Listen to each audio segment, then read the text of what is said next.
नमस्कार विद्यार्थियों, स्नातक तृतीय वर्ष में हिंदी साहित्य के द्वितीय प्रश्न पत्र के अंतर्गत हम जिस टॉपिक को पढ़ रहे थे वह टॉपिक है छंद। इससे पूर्व के वीडियो में हम छंद की व्युत्पत्ति कैसे हुई है, छंद शब्द का क्या अर्थ है और छंद का काव्य शास्त्र के संदर्भ में क्या अर्थ है, इस पर चर्चा कर चुके हैं। हमने जान लिया है कि वह शब्द योजना जिसमें वर्णों या मात्राओं और यति गति का विशेष नियम हो वह छंद कहलाती है। वर्ण क्या होते हैं, मात्राएं किसे कहते हैं, छंद के संदर्भ में यति और गति से क्या तात्पर्य है, तुक और चरण क्या है, इन सभी पर चर्चा हम इससे पूर्व के वीडियो में कर चुके हैं। आज हम छंद के ही संदर्भ में गण की चर्चा करेंगे कि गण क्या होता है। तो विद्यार्थियों, 3 वर्णों का जो समूह है वह गण कहलाएगा। ठीक है, जैसे सुंदर एक शब्द है, इस सुंदर शब्द में 3 वर्ण है तो सुंदर क्या हो गया है, एक गण हो गया है।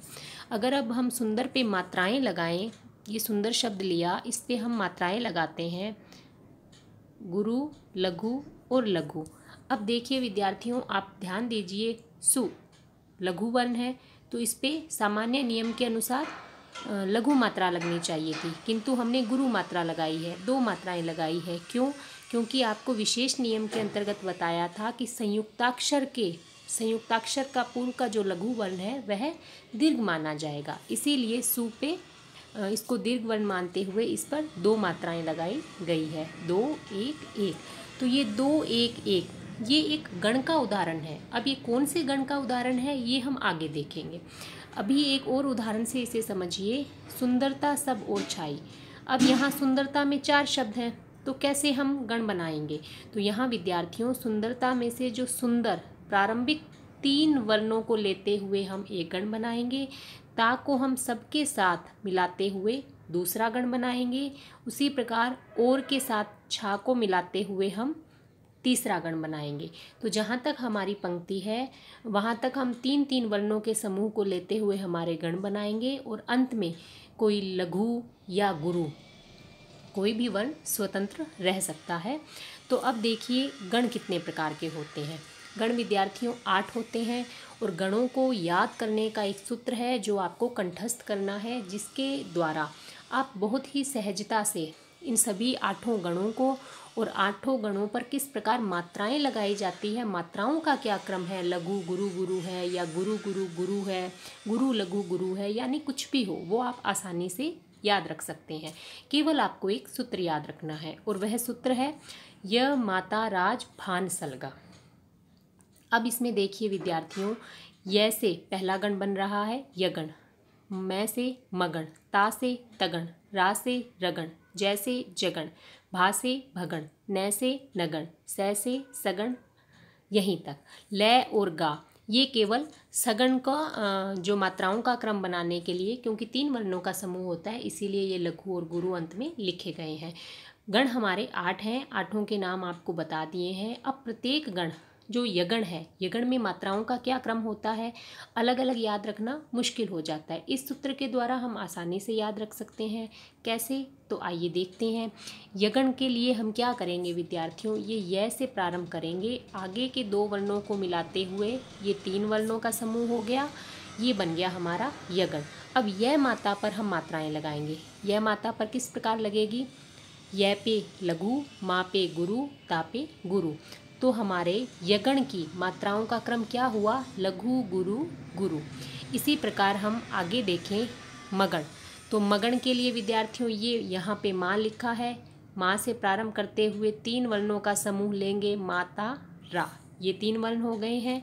अब इन 3 वर्णों पर हम मात्राएं लगाएंगे, तीनों ही दीर्घ वर्ण है, तीनों पर ही 2 मात्राएं लगेगी, यानी गुरु गुरु गुरु।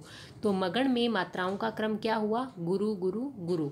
इस प्रकार प्रत्येक गण की मात्राओं के लिए हम ये जो सूत्र है इसका प्रारंभिक वर्ण लेते हुए आगे के 2 वर्णों को शामिल करते हुए हमारा गण बनाएंगे और उसी के साथ हमारी गण की मात्राएं भी हमें याद हो जाएंगी।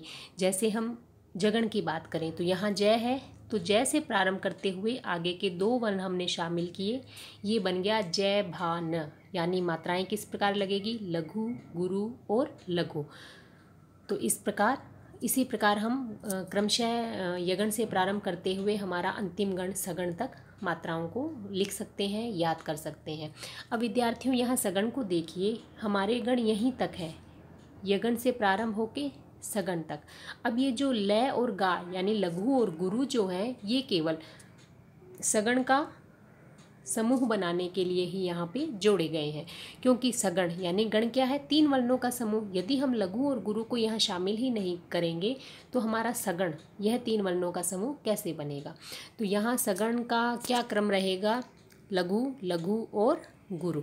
ठीक है। इसी प्रकार विद्यार्थियों यहाँ आपके सामने उदाहरण दिए गए हैं, जैसे कोई भी काव्य की पंक्ति आपके सामने आ गई है या कोई भी शब्द है, जैसे कि सदन शब्द आपके सामने है। सदन की आप मात्राएं स्वयं लगा सकते हैं, क्योंकि ये तीनों ही लघु वर्ण है तो मात्राएं लगेगी लघु लघु लघु। तो अब ये आप सूत्र से देखते हैं कि लघु लघु लघु कहाँ है। देखिए विद्यार्थियों, ये रहा, न से, न से लय यानी नगण। नगण में क्या होता है, तीनों ही लघु मात्राएं हैं, यानी एक एक एक। तो ये किसका उदाहरण हो गया है, नगण का। ये तो हुआ विद्यार्थियों गण से संबंधित हमारा टॉपिक यहाँ तक कि गण किस प्रकार होते हैं, क्योंकि गणों की हमें कहाँ आवश्यकता पड़ेगी। अभी जब हम छंदों के प्रकार पढ़ेंगे तो छंद के प्रकार मुख्य रूप से 2 प्रकार के होते हैं, मात्रिक छंद और वर्णिक छंद। तो मात्रिक छंद में तो केवल मात्राओं से काम चलेगा, किंतु जब वर्णिक छंद है उसमें गणों का जो स्थान है वो नियत होगा कि पहले जगण आएगा, फिर भगण आएगा, फिर नगण आएगा। इस प्रकार अलग अलग छंदों में अलग अलग क्रम रहेगा। तो वहाँ हमें गणों का याद रखना है, वहाँ हमें गण की मात्राएं लगानी भी आनी चाहिए। तो अब देखते हैं हम छंदों के भेद। तो छंद विद्यार्थियों मुख्य रूप से 2 प्रकार के होते हैं, मात्रिक और वर्णिक। जैसा कि नाम से ही स्पष्ट है, मात्रिक छंदों में क्या होगा, मात्राओं की संख्या निश्चित रहेगी, और वर्णिक छंदों में वर्णों की। यानी मात्रिक छंदों में हम मात्राओं की गणना करेंगे और वर्णिक छंदों में हम वर्णों की संख्या गिनेंगे।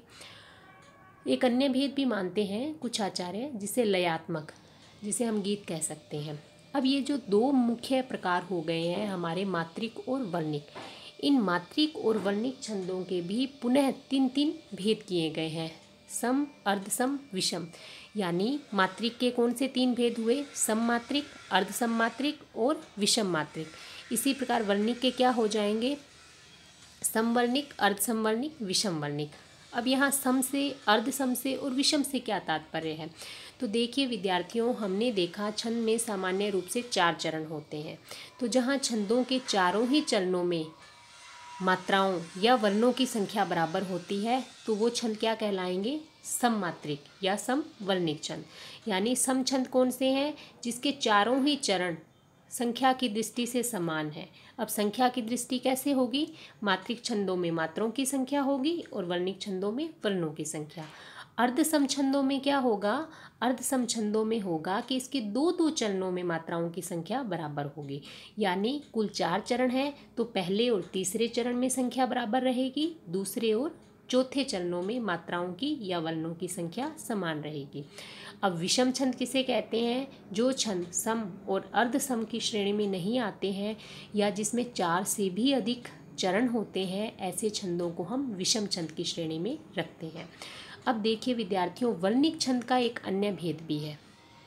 वर्णिक छंद का मुख्य रूप से यही भेद माना जाएगा, गणबद्ध और मुक्तक। गणबद्ध यानी जहाँ गणों का क्रम निश्चित हो, वो तो हो गए गणबद्ध। यानी गणबद्ध छंदों के चरणों में वर्ण तो निश्चित होंगे ही होंगे, क्योंकि ये वर्णिक छंद है। तो वर्णों के साथ साथ क्या है, गणों की संख्या, गणों का क्रम भी निश्चित रहेगा। तो वो छंद तो क्या कहलाएंगे, गणबद्ध। और मुक्तक छंदों में क्या होगा, मुक्तक छंदों में केवल वर्णों की संख्या निश्चित रहेगी, गणों का या लघु गुरु का कोई नियम नहीं होगा। गण कौन से, जो हमने अभी अभी सूत्र के द्वारा पढ़े, यमाता राज भान सलगा, यानी यगण से लेकर सगण तक जो हमारे 8 गण हैं। तो गणबद्ध छंदों में तो इनका क्रम भी निश्चित होगा कि इस छंद में पहले सगण आएगा, फिर जगण आएगा, फिर भगण आएगा। इस प्रकार अलग अलग छंदों में अलग अलग है। और मुक्तक छंदों में क्या होगा, गणों का कोई क्रम नहीं होगा, केवल वर्णों की संख्या पे ही ध्यान दिया जाएगा कि वर्णों की संख्या निश्चित होगी। अब और देखिए आगे विद्यार्थियों, एक अन्य इसका जो भेद माना जाता है, साधारण छंद और दंडक छंद। तो साधारण छंद किसे कहते हैं, ऐसे छंद मात्रिक छंदों में जिसमें 32 से कम मात्राएं हैं और वर्णिक छंद में 26 से कम वर्ण हैं। वो छंद क्या कहलाएंगे? साधारण छंद। यानी साधारण छंद के लिए क्या आवश्यक है? वर्णिक छंदों में तो 26 से कम वर्ण होने चाहिए और मात्रिक छंद में 32 से कम मात्राएं जिस छंद में हो वह साधारण छंद कहलाएंगे। और अब दंडक छंद कौन से कहलाएंगे? जिसमें 32 से अधिक मात्राएं हैं ऐसे तो मात्रिक छंद, और 26 से अधिक वर्ण है ऐसे वर्णिक छंद दंडक छंद कहलाएंगे। यहाँ छंद के जो भेद हैं उसकी एक सारणी दी गई है, आप इस सारणी को अच्छे से ध्यान में रखिए, इसे आप आसानी से समझ भी सकते हैं। अब हम चलते हैं विद्यार्थियों हमारे उन छंदों की तरफ जो छंद हमारे पाठ्यक्रम में शामिल है। तो प्रारंभ करते हैं हम दोहा छंद से। आपने अपने विद्यार्थी जीवन में अभी तक आप स्नातक तृतीय वर्ष में पहुंच गए हैं, तो आपने छंदों का अध्ययन किया है, दोहों का आपने अपने हिंदी साहित्य के अंतर्गत बहुत से दोहे सुने होंगे, पढ़े होंगे, जैसे कबीर के दोहे, रहीम के दोहे, बिहारी के दोहे। ठीक है, तो ये दोहा छंद होता क्या है? हमने कभी इसकी विशेषताओं पे ध्यान नहीं दिया होगा। तो देखिए विद्यार्थियों, सबसे पहले दोहा छंद क्या है? मात्रिक छंद है। फिर दूसरी बात, यह अर्ध सम्मात्रिक है। अर्ध सम्मात्रिक का मतलब, जैसे हमने पहले बात की कि कुल 4 चरण है, तो 4 चरण में से 2 चरणों में समानता होगी संख्या की दृष्टि से। अब 2 चरणों में कौन कौन से चरणों में? कि इसके जो विषम चरण है, विषम चरण किसे कहेंगे? पहला और जो तीसरा चरण होता है वह विषम चरण कहलाता है। और सम चरण कौन से कहलाते हैं? दूसरा और जो चौथा चरण है वह सम चरण कहलाते हैं। तो विषम चरणों में तो 13-13 मात्राएं होती है दोहा छंद में, और सम चरणों में 11-11 मात्राएं होती है। और जो सम चरण है, तो सम चरण के अंत में क्या होगा? गुरु और लघु होगा। अब हम इसका एक उदाहरण भी देखते हैं विद्यार्थियों। बहुत ही सामान्य सा एक दोहा लिया है, बहुत ही प्रसिद्ध रहीम जी का। रहीमन धागा प्रेम का मत तोड़ो छिटकाए, टूटे से फिर ना मिले, मिले गांठ पड़ जाए। तो अब यहाँ आपके सामने लिख दिया है कि प्रथम चरण, पहला चरण, दूसरा, तीसरा और चौथा। तो यहाँ हमारे विषम चरण कौन कौन से हुए विद्यार्थियों? ये हमारे हुए विषम चरण। ठीक है, और अब सम चरणों की बात करें तो यह दूसरा चरण और जो चौथा चरण है ये है हमारे सम चरण। तो हमारे क्या नियम था विद्यार्थियों? विषम चरणों में 13-13 मात्राएं, यानी पहले और तीसरे चरण में 13 मात्राएं। अब यहाँ मात्राएं लगाई गई है, आप स्वयं लगा के देखिए। रहीमन, रैपे रहीमन धागा प्रेम का, सामने आपको दिखाई दे रहा है। लघु लघु लघु लघु, गुरु गुरु गुरु, लघु गुरु, और इन्हें आप गिनिए, ये 13 मात्राएं हैं। इसी प्रकार हम अंतिम चरण को ले लेते हैं। हम तीसरे चरण की भी अगर मात्राएं गिनेंगे तो 13 मात्राएं ही मिलेगी। अब हम दूसरे और चौथे चरण की मात्राएं गिनते हैं तो यहाँ हमें 11 मात्राएं मिलेगी। जैसे हम चौथे चरण की गिन लेते हैं, लघु गुरु गुरु लघु, लघु लघु गुरु लघु। तो ये गिनिए आप, 1 2 3 2 5 6 8 10 1 11, तो 11 मात्राएं। तो ये हो गया दोहा छंद। अब इसी के साथ हम आगे हमारा नेक्स्ट छंद लेते हैं, सोरठा छंद। तो विद्यार्थियों, सोरठा छंद बिल्कुल दोहा छंद का विपरीत होता है, बिल्कुल उसका उल्टा होता है। यानी यह भी मात्रिक छंद है, अर्धसम्मात्रिक छंद है। अब जो मात्राओं का क्रम है सोरठा छंद में, वो दोहा छंद का उल्टा होता है। दोहे छंद में क्या था? विषम चरणों में 13-13 मात्राएं थी और सम चरणों में 11-11 मात्राएं थी। यहाँ क्या हो गया है? विषम चरणों में तो 11-11 मात्राएं हो गई है और सम चरणों में हमें 13-13 मात्राएं मिलेगी। यहाँ भी बहुत ही एक सिंपल सा उदाहरण आपके लिए लिखा गया है। उपजावे अनुराग, कोयल मन हरखित करे, कड़वा लागे काग, रसना रागुण राजिया। तो इस सोरठे में आप मात्राएं लगाकर देखिए। पहली पंक्ति में लघु लघु गुरु गुरु, लघु लघु गुरु लघु, इन्हें जब हम गिनते हैं तो 2 4 6 8 10 11 मात्राएं। तो ये 11 मात्राएं जो प्रथम चरण में आ रही है, यही हमारे इस तृतीय चरण में भी अगर हम गिनते हैं तो हमें कितनी मात्राएं मिलेगी? 11 ही। देखिए, लघु लघु गुरु गुरु गुरु गुरु और लघु। अभी इन्हें गिन लीजिए आप, 2 4 6 8 10 11। तो ये पहले और तीसरे चरण में कितनी मात्राएं हो गई है? 11-11 मात्राएं। और दूसरे और चौथे चरण में हमारी होगी 13 मात्राएं। जैसे अंतिम चौथे चरण में यहाँ लगाई गई है, लघु लघु गुरु गुरु, लघु लघु गुरु लघु गुरु, इन्हें गिनिए 13 मात्राएं। अब हम चलते हैं हमारे अगले छंद चौपाई छंद की तरफ। तो विद्यार्थियों, अभी हम अर्ध सममात्रिक छंद देख रहे थे। चौपाई छंद हमारा सममात्रिक छंद है। इसके प्रत्येक चरण में 16-16 मात्राएं होती है और चरण के अंत में या तो 2 लघु होंगे या 2 गुरु होंगे। अब हम इसका उदाहरण देखते हैं। सुनी जननी सोई सुत बड़भागी, जो पितु मातु वचन अनुरागी, तनय मातु पितु तोषण हारा, दुर्लभ जननी सकल संसारा। 4 चरण है, प्रत्येक चरण में 16 मात्राएं हैं। आप किसी भी चरण को उठाकर देख लीजिए। जैसे कि इसके प्रथम चरण में हमने मात्राएं लगा रखी है, लघु लघु लघु लघु लघु, गुरु लघु लघु लघु लघु लघु गुरु गुरु। तो इस प्रकार इनको हम जब संख्या में गिनेंगे तो ये होती हैं 16 मात्राएं। तो प्रत्येक चरण में 16 मात्राएं हैं और अंत में देखिए विद्यार्थियों, हमने बात की थी या तो 2 लघु होंगे या 2 गुरु होंगे। तो इस उदाहरण में हमें देखने को क्या मिल रहा है, अंत में 2 गुरु, भागी रागी दोनों ही क्या है, अंतिम 2 वर्ण गुरु है। अब हम देखते हैं रोला छंद। रोला छंद भी सममात्रिक छंद है। इसके प्रत्येक चरण में कितनी मात्राएं हैं, 24 मात्राएं हैं और इसमें 11 व 13 मात्राओं पर यति है। यति का मतलब ठहराव है, विराम है, हमें थोड़ा सा रुकना है 11 मात्राओं के पश्चात। और लिखने में हम इसे कैसे पहचान पाएंगे, अल्प विराम के द्वारा, विराम चिन्ह के द्वारा। तो यहाँ देखिए उदाहरण लेते हैं हम इसका। नीलांबर परिधान, हरित पट पर सुंदर है, सूर्य चंद्र युग मुकुट मेखला रत्नाकर है, नदियाँ प्रेम प्रवाह फूल तारे मंडन है, बंदीजन खगवृंद शेषफन सिंहासन है। मैथिली शरण गुप्त जी की ये पंक्तियाँ हैं। भारत का सौंदर्य यहाँ चित्रित किया गया है। खैर, हमें यहाँ छंद की मात्राएं लगानी है। हमने देखा कि रोला छंद हमारा सममात्रिक छंद है और इसके प्रत्येक चरण में 24 मात्राएं हैं। तो यहाँ हम मात्राएं गिनते हैं विद्यार्थियों। मात्राएं प्रथम पंक्ति में लगाई गई है, नी पे 2, ला पे 2। अब विद्यार्थियों देखिए, नीलांबर क्या है, संयुक्ताक्षर है। तो संयुक्ताक्षर के पहले का लघु वर्ण क्या माना जाता है, दीर्घ माना जाता है। तो ला पहले से ही दीर्घ है, तो इस पर 2 मात्राएं लग ही रही है। और हमने प्रारंभ में ये भी चर्चा की थी, किसी भी वर्ण पे अधिकतम 2 मात्राएं लग सकती है, 3 मात्राएं नहीं। तो ये जो आधी मैं की मात्रा है संयुक्ताक्षर की, ये लाभ के दीर्घ में समावेश हो गया है इसका। तो गुरु गुरु लघु लघु। फिर परिधान की बात करें तो लघु लघु गुरु लघु। यहाँ देखिए विद्यार्थियों, हमें यहाँ यति दिखाई दे रही है, यानी नीलांबर परिधान। यहाँ 11 मात्राओं पर हम जरा सा रुक रहे हैं।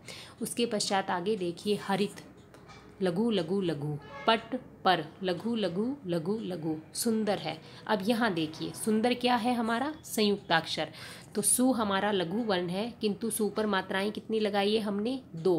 क्यों लगाई है, क्योंकि सुंदर ये क्या है, संयुक्ताक्षर। तो संयुक्ताक्षर के पहले का लघु वर्ण गुरु माना जाएगा। तो यहाँ मात्राएं हैं 2 1 1, यानी गुरु लघु लघु है पे 2 मात्राएं गुरु। अब आप इन्हें गिनते हैं तो यहाँ हमारे 11 मात्राएं हैं। यहाँ तक नीलांबर परिधान पे 11 मात्राएं हैं। आगे हरित पट पर सुंदर है, इस पंक्ति में इस पंक्ति का जो ये भाग है, इस पर 13 मात्राएं हैं। तो इस चरण में कुल मिला के 11 + 13 कितनी मात्राएं हो गई है विद्यार्थियों, 24 मात्राएं। और ये 24 मात्राएं हमें प्रत्येक पंक्ति में देखने को मिलेगी, पहली, दूसरी, तीसरी, चौथी। यानी ये जो 4 चरण है, चारों ही चरणों में 24 मात्राएं हैं और 11 व 13 मात्राओं पर यति है। तो विद्यार्थियों, आज के वीडियो यहीं तक। शेष जो हमारे छंद पाठ्यक्रम में शामिल है, उस पर हम हमारे नेक्स्ट वीडियो में चर्चा करेंगे। धन्यवाद।